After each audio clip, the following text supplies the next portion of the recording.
नमस्कार दोस्तों, मैं विनय ज्योतिषी आप सभी का अपने चैनल में बहुत बहुत स्वागत करता हूं। आशा करता हूं कि आप सब मस्त भी होंगे और स्वस्थ भी होंगे। दोस्तों, हम नए वर्ष 2025 के लिए वार्षिक राशिफल जानने की कोशिश कर रहे हैं। मैं लग्न आधारित राशिफल बताता हूं, इसलिए कृपया इसे अपने लग्न से ही देखें। अगर आज हम कर्क लग्न मतलब कर्क राशि के वीडियो बना रहे हैं, लेकिन वो जो आपके लग्न में राशि हो, यानी आपके लग्न में कर्क राशि है तो ये वीडियो आपके लिए है। राशिफल बताने से पहले मैं एक बात और आपको बता देता हूं कि जनरली जब हम वर्षफल की बात करते हैं तो इसमें हम जो ग्रह बड़े समय के लिए राशियों पे रहते हैं, हम उन्हीं ग्रहों को लेते हैं। शनि और बृहस्पति बेसिक रूप से इसमें लिया जाता है, क्योंकि बृहस्पति एक राशि में 1 वर्ष रहते हैं, शनि एक राशि में 2.5 वर्ष रहते हैं, और राहु और केतु को भी इंक्लूड हम करते हैं, ताकि वो 1.5 वर्ष के लिए वो भी एक राशि में रहते हैं। तो इस तरीके से शनि, बृहस्पति और राहु केतु, ये 4 ग्रहों को आधार मान के हम अपना राशिफल बना रहे हैं। हालांकि शनि एक राशि में 2.5 वर्ष रहते हैं, बृहस्पति एक राशि में 1 वर्ष रहते हैं, राहु और केतु एक राशि में 1.5 वर्ष रहते हैं।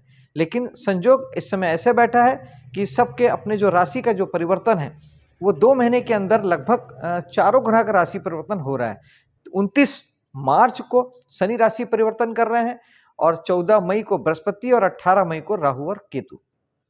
आइए अब राशिफल जानते हैं। सबसे पहले लग्न पे बात करते हैं। लग्न यानी आपका व्यक्तित्व, आपका स्वभाव। तो वहां पर अभी कोई विशेष परिवर्तन इस साल बिल्कुल भी नहीं होने वाला है, क्योंकि किसी भी ग्रहों का, बेसिकली हम जो 4 ग्रहों की बात कर रहे हैं, जब हम मासिक राशिफल की बात करेंगे तो शायद उसमें परिवर्तन दृष्टिगोचर होगा मंथली राशिफल में। लेकिन फिलहाल ये जो 4 बड़े ग्रह हैं, ना तो कोई वहां पे आ रहा है, ना किसी ग्रह की कोई दृष्टि पड़ रही है। इसलिए आपका जैसा आपका व्यक्तित्व है, जैसा आपका स्वभाव है, वो वैसा बना रहेगा। विशेष तौर पे महादशा और अंतर्दशा के प्रभाव उसमें आपको दिखाई देंगे। धन भाव की ओर चलते हैं, जो कि आपका दूसरा भाव है। वाणी का भाव भी वही है और परिवार कुटुंब का भाव भी वही है। तो वहां पर शनि की वर्तमान में दृष्टि ऑलरेडी बनी हुई है, जो कि पिछले 2 वर्ष से आपके जहां पर राशि में है, कुंभ राशि में, वहां से वो आपको दृष्टि डाल रहे हैं। 29 मार्च तक शनि की दृष्टि यहाँ पर और रहेगी।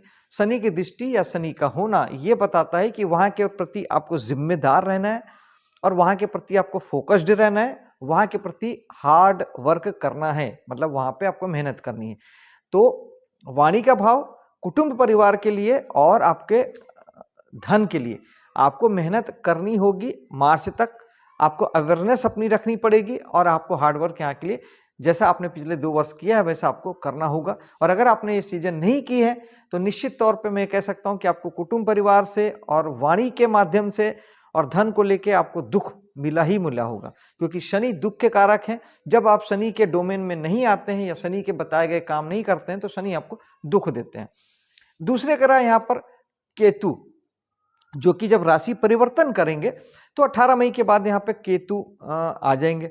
राहु और केतु की मैं दृष्टि नहीं लेता, सिर्फ ग्रह की बात करते हैं। तो केतु जब यहाँ पर 18 मई को आएंगे, राहु केतु उल्टे चलते हैं, तो अभी वो कन्या राशि में है, फिर वो सिंह राशि में आ जाएंगे। तो केतु जब यहाँ पे आएंगे, ये फल बहुत विशेष है दोस्तों। केतु जिस तरह शनि दुख के कारक हैं, तो केतु वैराग्य के कारक हैं। आप अपनी मर्जी से, आप जिस भाव में भी केतु हैं, अगर आप अपनी मर्जी से वैराग्य में नहीं जाएंगे तो केतु आपको वहां के चीजों को लेके दुख देंगे, आपके वाणी को लेके, कुटुंब परिवार को लेके और आपके धन को लेके। आपको केतु पहले दुख देंगे, फिर आपको वहां उन चीजों को लेके वैरागी बनाएंगे। लेकिन अगर आप खुद से जिस भाव में केतु है उन चीजों को लेके अगर आप वैरागी बन जाते हैं, आप स्वयं डिटच में हो जाते हैं, तटस्थता का भाव रखते हैं, साधु वाला भाव रखते हैं, केवल कर्म करते हैं, फल की चिंता नहीं करते हैं, तब आपको ज्यादा अच्छे रिजल्ट आते हैं। यानी अगले 1.5 वर्ष के लिए धन को लेके शनि बहुत अलग थे। शनि की कहानी मार्च में आपकी खत्म हो जाएगी कि जहां इन चीजों के लिए आपको ध्यान देना था। अब ठीक उल्टे उसके बाद जब मई में जब केतु आएंगे, तब यहाँ की चीजों के लिए कर्म तो करना है, हार्डवर्क तो करना है, लेकिन आपको ध्यान नहीं देना है। यानी पैसे कमाने के लिए आपको प्रयास करना है, लेकिन पैसा कब आएगा, कितना आएगा, उसके लिए कोई प्लानिंग आपको नहीं करनी है। पैसे के पीछे नहीं जाना है, आपको काम करना है। पैसा उसके बाय प्रोडक्ट के रूप में आएगा। पैसे के लिए काम मत कीजिएगा, काम कीजिए, पैसा आएगा। पैसे के पीछे भागेंगे, पैसा नहीं आएगा। कुटुंब परिवार के पीछे भागेंगे, कुटुंब परिवार आपसे भाग जाएगा। और वाणी संबंधी कोई अगर काम करते हैं तो केवल कर्म कीजिए, फल की चिंता मत कीजिए। आप अगर ये सोचेंगे कि मैं बड़ा मीठा बोल के काम बना लूंगा, वो काम आपका बिगड़ जाएगा, क्योंकि केतु डिटैचमेंट है। यहाँ की चीजों को लेके आपको वैराग्य रखना ही पड़ेगा। जितना वैरागी रहेंगे उतना यहाँ से फाइनेंस सेक्टर में अगर आप काम करते हैं, बैंकिंग सेक्टर में काम करते हैं, तो वो भी यहाँ से देखा जाता है। तो इस प्रकार से आपको इन सारी चीजों को लेके तटस्थ रहना है। दूसरे भाव से संबंधित अगर आप काम करते हैं या उससे संबंधित किसी भी चीज से जुड़े हैं, वहां के लिए आपको न्यूट्रल रहना है। सिंपल काम करना है। कृष्ण भगवान जो कहते हैं गीता में, कर्म कीजिए, फल की चिंता मत कीजिए, वो वाला भाव आपको रखेंगे तो केतु आपको प्रॉब्लम नहीं देंगे। फिर यही केतु यहां आने से पहले आपके पराक्रम भाव में है, कन्या राशि में, जो कि आपका तीसरा भाव होता है। तो वर्तमान में पिछले 1 वर्षों से और अगले 14-18 मई तक केतु यहाँ पे तीसरे भाव में है, तो वो आपको कहते हैं कि आपके पराक्रम के लिए, आपके साहस के लिए, और तीसरे भाव के अगर आप काम करते हैं, जैसे आप कमीशन दलाली का काम करते हैं, मार्केटिंग का काम करते हैं, डोर टू डोर मार्केटिंग का काम करते हैं, ऑनलाइन प्लेटफॉर्म में काम करते हैं, ट्रेवलिंग का बिजनेस करते हैं, साहस से जुड़ा हुआ काम करते हैं, आप पुलिस में है, मिलिट्री में है, फायर डिपार्टमेंट में है, इस तरीके के जितने भी काम करते हैं, छोटी यात्रा करते हैं, इन सारी चीज़ों को लेके केतु अभी फिलहाल 14 मई तक आपको यहाँ के लिए कहते हैं कि आप केवल कर्म कीजिए, डिटैच रहिए, तटस्थ रहिए, वैरागी बन के काम कीजिए, केवल अपना कर्म कीजिए। फल की चाहत करेंगे तो काम बिगड़ जाएगा। केतु आपको फाइनली तकलीफ देंगे, प्रॉब्लम देंगे और ले जाएंगे आपको डिटैचमेंट में। तो पहले ही अगर आप डिटैच हो जाएंगे तो केतु और वहां पे आपको कोई प्रॉब्लम नहीं देंगे, और जो चीजें आपकी जैसी चल रही वैसी चलेगी। वरना केतु चलते हुए कामों को ब्रेक लगा देते हैं। तो अगर आप उसमें राहु को ले आते हैं, सपने ले आते हैं, विजन ले आते हैं, तब फिर आप केतु तकलीफ देते हैं। आगे चलते हैं आपके हाँ, बृहस्पति की यहाँ पर दृष्टि है, जो कि 14 मई तक ऑलरेडी बनी हुई है। तो कहीं ना कहीं चौथे भाव के तीसरे भाव के जो पराक्रम साहस वाला जो काम थे, जो मैंने बताए, वहां पर आपको निश्चित तौर पे पिछले 6 महीने से बृहस्पति उन्नति तरक्की दे रहे होंगे, और अगले 5 महीने और आपको वहां पर तरक्की देंगे। आपका काम धाम बढ़ेगा और आप निश्चित तौर पर जीवन में सफलता प्राप्त करेंगे। ये बृहस्पति का फल है। सारे ग्रहों का फल अपना अपना आएगा। और चौथे भाव में चलते हैं। चौथा भाव होता है आपके सुख का, मकान का, प्रॉपर्टी का, वाहन का, मन की शांति का और निजी परिवार का। यहाँ पर बृहस्पति की दृष्टि आएगी 14 मई को, जब बृहस्पति राशि परिवर्तन करेंगे, तब मिथुन राशि में जाएंगे। तो उस समय में आपका यहाँ पर 14 मई के बाद आपके जीवन में सुख शांति बढ़ेगी, लग्जरी बढ़ेगा, मकान, गाड़ी, वाहन का सुख बढ़ेगा, निजी परिवार का सुख बढ़ेगा, और जीवन बड़ा अच्छा, सुखमय, शांति प्रिय आपको महसूस होगा। बड़ा आप एंजॉय लाइफ को करेंगे अगले 1.5 वर्षों के लिए 14 मई के बाद। पंचम भाव में आते हैं। पंचम भाव में अभी वर्तमान में बृहस्पति की दृष्टि पड़ रही है, जो कि 14 मई तक रहेगी। तो पंचम भाव से संबंधित पिछले 6 महीने में और अभी बचे हुए 5 महीने में आपको कहीं ना कहीं संतान सुख की प्राप्ति हो सकती है या हुई होगी। कला और मनोरंजन जगत से आप जुड़े होंगे। ज्ञान प्राप्ति के लिए आपने कुछ एफर्ट लगाया होगा, आपने कुछ सीखने की कोशिश की होगी, आप अभी कोशिश कर सकते हैं, आगे अभी 5 महीना बचा है। और इसके अलावा पंचम भाव हीलिंग का होता है, मनोरंजन उद्योग का होता है। जो लोग कला जगत से जुड़े हैं, नृत्य गीत संगीत से जुड़े हैं, उनके कामों में बहुत बढ़ोतरी हुई होगी, काम बड़ा होगा और एंजॉयमेंट बड़ा होगा। और प्रेम प्रसंग का भाव पंचम होता है, तो हो सकता है कि पिछले 7 महीने में, अभी बचे 5 महीने में जीवन में प्रेम प्रसंग आए, और यह जो है वहाँ पे वो लगाव बढ़ जाए, या आप किसी की तरफ अट्रैक्ट हों। ये सारी बातें आपको बृहस्पति देंगे। छठे भाव की ओर चलते हैं, जो कि ऋण रोग शत्रु का होता है और सर्विस सेक्टर का होता है। जो हम जॉब करते हैं वो, और जो हम सर्विस प्रोवाइडर होते हैं, जैसे इंजीनियर, डॉक्टर, वकील, अपनी सर्विस देखते हैं। और जिस तरीके से लोहार, बढ़ई, सब अपनी सर्विस देते हैं। गाड़ी मैकेनिक, मोटर मैकेनिक, अपनी सर्विस प्रोवाइडर आप होते हैं। तो ये सब सर्विस देने वाला जो मैटर होता है, वो हम छठे भाव से देखते हैं। शनि की दशम दृष्टि अब अगले 2.5 वर्षों के लिए यहाँ के कामों, अगर आप जॉब सेक्टर में हैं, सर्विस प्रोवाइडर हैं, डॉक्टर हैं, वकील हैं, तो इन सारी चीज़ों के लिए अब आपको हार्ड वर्किंग होना पड़ेगा, यहाँ ध्यान देना पड़ेगा और मेहनत करनी पड़ेगी, और यहाँ के लिए अवेयरनेस रखनी पड़ेगी। तभी शनि मानेंगे, वरना आपको दुख देंगे। दूसरा, अगर आप यहाँ के काम नहीं करते हैं उस स्थिति में चूंकि ये सेवा का भाव होता है, तो कहीं ना कहीं से आपको सेवा कार्यों से जुड़ना होगा। आप मंदिर गुरुद्वारे में जाके सेवा दीजिए, किसी के ऐसे ही काम आ जाइए, कुछ लोगों की मदद कीजिए, हेल्प कीजिए। और दूसरा, अपने लाइफ को अनुशासित रखिए। शनि खुश होते हैं जब आप अनुशासित होते हैं, यानी आपके उठने बैठने सोने जागने खाने पीने का समय तय होता है, भले आप कुछ करें या मत करें, ये चीज़ है। तो इसे आप देखिएगा, समझिएगा।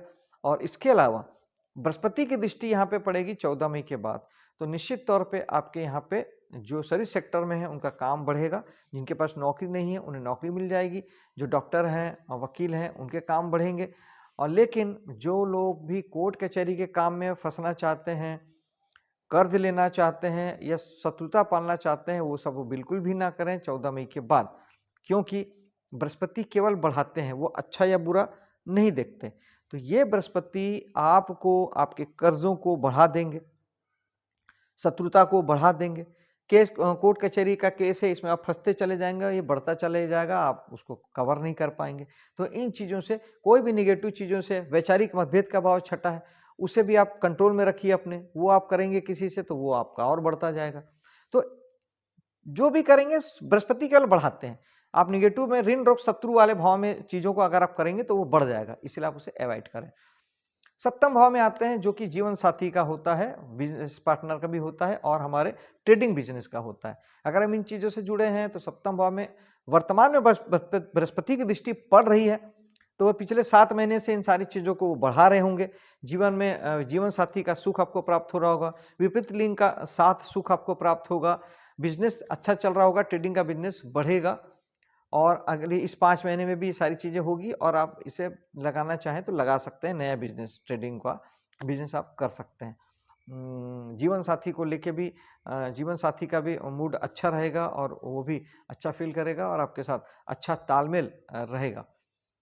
8वां भाव, जो कि हमारे रुकावट का, बाधा का, चिंता का, परेशानी का होता है और अभाग्य का होता है, दुर्भाग्य का होता है। कुंडली का सबसे खराब भाव इसे हम गिनते हैं, लेकिन तब जब हम वहाँ के काम नहीं करते। अगर हम आपके वहाँ के काम करते हैं तो फिर वो खराब नहीं रह जाता, हम वहाँ की ऊर्जा को अपने लिए यूज़ कर लेते हैं।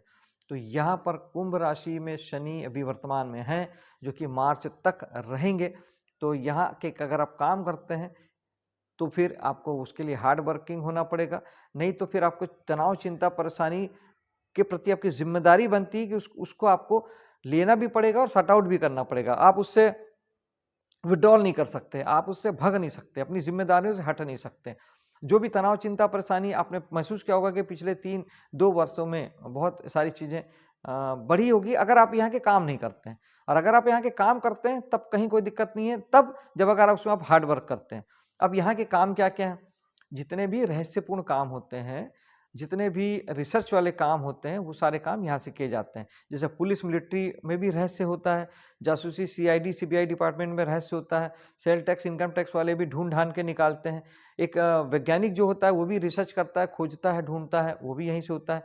और जितना अकल्ट का फील्ड होता है, ज्योतिष का, वास्तु का, टैरो कार्ड का, न्यूमरोलॉजी का, वो सब यहीं से देखा जाता है। तो ये सारे फील्ड में अगर आप हैं, तो आपको हार्ड वर्क करने की ज़रूरत थी, जो 2 साल निकल गया और अभी 3 महीना जो बचा है उसमें। और यहाँ पर राहु आएँगे। राहु जो हैं वो उल्टा चलते हैं, तो राहु मीन राशि से यहाँ पर 18 मई को 8वें भाव में आ जाएंगे। तो राहु भी रुकावट बाधा के कारक हैं और 8वां भाव भी रुकावट बाधा का है। तो ये राहु और भाव दोनों मिलके आपके जीवन में रुकावट बाधा को बढ़ाएंगे, आपकी परेशानियों को बढ़ाएंगे। तो उसके लिए बेहतर है कि आप अगर यहाँ के काम करते हैं तो वेरी गुड है, और नहीं करते हैं तो आप कुछ ज्योतिष, वास्तु या कुछ भी इस तरह का कुछ चीज़ सीखना शुरू कीजिए। जब यहाँ की ऊर्जा आप लेंगे तो उतनी तकलीफ आपको नहीं आएगी।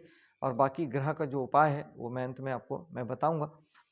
बृहस्पति की दृष्टि यहाँ पे पड़ेगी आपके 14 मई के बाद, और बृहस्पति भी यहाँ की चीज़ों को बढ़ाएंगे। तो अब आप देखिए, शनि यहाँ पे मार्च तक हैं, उसके बाद राहु यहाँ आ जाएंगे 18 मई को और बृहस्पति आ जाएंगे 14 मई को। राहु, बृहस्पति की दृष्टि पड़ेगी, बृहस्पति भी बढ़ाएंगे, राहु भी बढ़ाएंगे, और 8वां भाव है चिंता परेशानी का। तो ये सारी चीज़ें बहुत सारी बढ़ने वाली है। तो आपको मई के बाद 14 मई और 18 मई से। तो आपको यहाँ के काम अगर करते हैं तो बहुत मेहनत करनी पड़ेगी और पूरी ऊर्जा 8वें भाव को लेके लगानी पड़ेगी। चिंता परेशानी का आपको अपने लिए यूज़ करना पड़ेगा। चिंता परेशानी व्यर्थ में मत लीजिए, अपने काम के लिए चिंता परेशानी लीजिए, जिससे आपके काम में बढ़ोतरी हो। और मेडिटेशन आपको बहुत-बहुत करना पड़ेगा, मेडिटेशन ज़रूर कीजिएगा। अगले 1 वर्ष, 1.5 वर्ष आपके लिए बहुत ज़रूरी है, वरना आपको चिंता और परेशानियाँ, रुकावट, बाधा आपको तोड़ देगी। आप बहुत व्यर्थ में परेशान हो जाएँगे और ग्रहों के उपाय मैं आपको अंत में मैं बताऊँगा। और अब चलते हैं भाग्य भाव की ओर। भाग्य भाव में ऑलरेडी राहु यहाँ पे बैठे हुए हैं। तो राहु अचानक भाग्य में उन्नति लाते हैं और अचानक डाउनफॉल भी ला देते हैं, ये राहु करते हैं।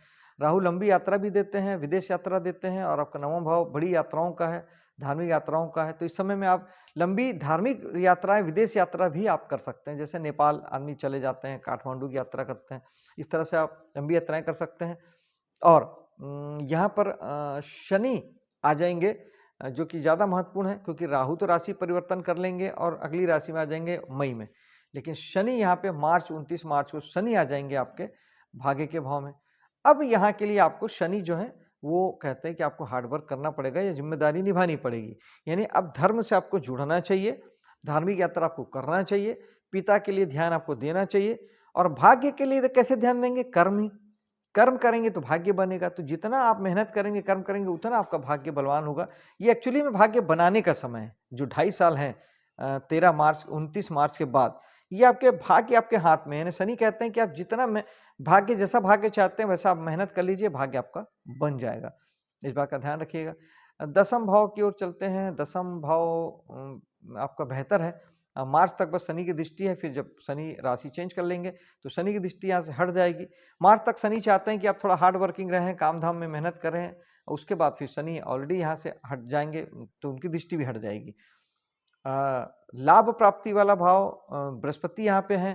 बृहस्पति वैसे तो शुभ ग्रह हैं, लेकिन थोड़ा आपको लेज़ी बनाते हैं, तो वो सामाजिक कामों और वो सब चीज़ों के लिए समाज सोसाइटी के कामों के लिए आपको थोड़ा लेज़ी बनाएँगे, आलसी बनाएँगे। और बड़े भाई-बहनों के लिए भी आप थोड़ा-सा आलस करेंगे, क्योंकि बृहस्पति जहाँ होते हैं वहाँ थोड़ा सुस्ती लाते हैं, जहाँ देखते हैं वहाँ पे बहुत अच्छा फल देते हैं। तो बृहस्पति के लिए थोड़ा धार्मिक हो जाना बहुत अच्छा है। पूजा पाठ करना, मंदिर जाना, तो उससे आपकी गतिविधियाँ बढ़िया बनी रहेगी। बृहस्पति राशि चेंज करके जो है वो आ जाएँगे आपके 12वें भाव में 14 मई को। तो अगले 1 वर्षों के लिए बृहस्पति चाहते हैं कि आप, अब चूँकि 12वां भाव हमारे खर्च का होता है, तो गुरु धर्म के कारक हैं, तो धर्म के कर्म के कामों में आपके पैसों का खर्च होता है और होना भी चाहिए। यानी आप दान करें, दक्षिणा करें, लोगों की हेल्प करें, मदद करें, धार्मिक यात्राएँ करें, मंदिर बनाएँ और लोगों से जुड़ें, कैसे भी करके धर्म से जुड़ें और बृहस्पति के कामों को आप करें। गुरु से जुड़ें, गुरु परंपरा से जुड़ें, गुरु का आशीर्वाद लें, गुरु के चरणों में कुछ दान दक्षिणा करें, तो ये आपके लिए ज़्यादा बेहतर समय साबित होगा और फिर अनावश्यक खर्च आपके नहीं होंगे।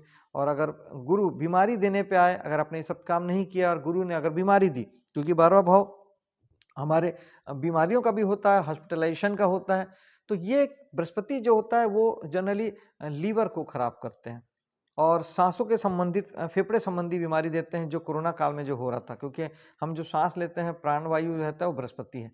तो बहुत सारा प्राणायाम करें, ध्यान करें, 12वां भाव योगा का भी होता है, तो योग साधना करें, प्राणायाम करेंगे तो बृहस्पति वाली प्रॉब्लम्स नहीं आएगी।